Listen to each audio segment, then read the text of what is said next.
Hey, Scott Borowiak here. Welcome to day 13 of my 56-day journey with the Discovery series from LifePath.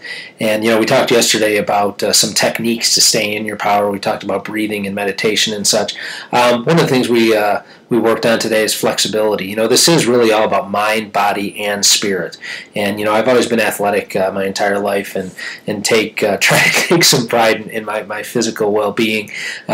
Sometimes not as good as others, but one thing I've noticed as I get older is that my flexibility is disappearing. My boys are 10 and 12, and I'm very active coaching, and I'm finding that it's getting more and more difficult to keep up with the boys and to not be so sore. So looking forward to learning how to keep myself more flexible. Again, it's all tied in together. If body, I'm feeling good, then the mind and the spirit follow, or so on and so forth. They all kind of work together. But today, we talked about we've been talking about responsibility all week, staying within your power, and like I said earlier, responsibility. It's responsibility. You separate those two words, because you know what? I'm never a victim of circumstance. Never a product of my environment. I had that mentality. I've had it in the past. I've had it in the very recent past, where things just didn't go well for me, or I was a victim of this particular circumstance. Had I been here instead, or had this happen instead, no, it's not about that. Staying within your power is about being open, having your eyes open, having your mind open, having your will available to you to do the right thing all the time, every time. But have an openness about it and not being so set in my ways. I can tell you that I have been very set in my ways. I grew up that way. There was no gray area. It was very black and white as to what was right, what was wrong, and how things should be done. And I struggle with that with my own children, in allowing them the freedom and the flexibility to learn for themselves, and not have dad say, no, stop, you got to do it this way.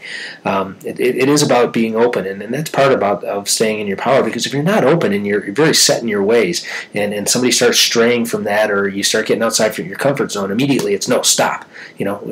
This is the way it's got to go, and then that's when the things that get me out of my power, the anger, the frustration, the fear of doing it wrong, that's when I step outside my power, and then I'm no longer controlling the process. I'm just focused on the outcome.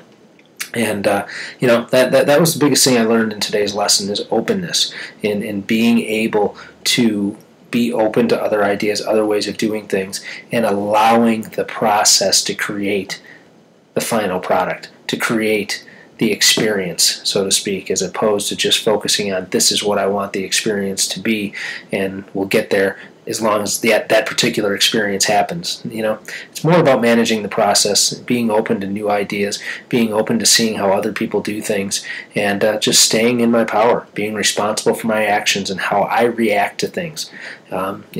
It's been difficult. I haven't completed this week's lessons in a week. I've had to go back because I have found myself in certain situations getting outside my power, and you know what? It wasn't a good feeling. Now that I'm aware of what's going on, I've stepped back and gone back to the lessons prior to this and said, okay, I need to look at this again and learn from this, and how can I stay in my power? I can choose peace now. How would I go about doing this differently? And you know what? Slowly but surely it's working. It's progress, not perfection. I'm making small steps, but I can already see it in the first 2.5 weeks here. Relationships and outcomes are better than what they were just a few weeks back, because I'm utilizing what I'm learning here, and reacquainting myself with what it is that's going to make me and my family happy and joyful, and living a life of prosperity and abundance, and that's really what it's all about. So anyway, thanks for taking your time today, and I'll look forward to seeing you again tomorrow. You make it a great day. Take care.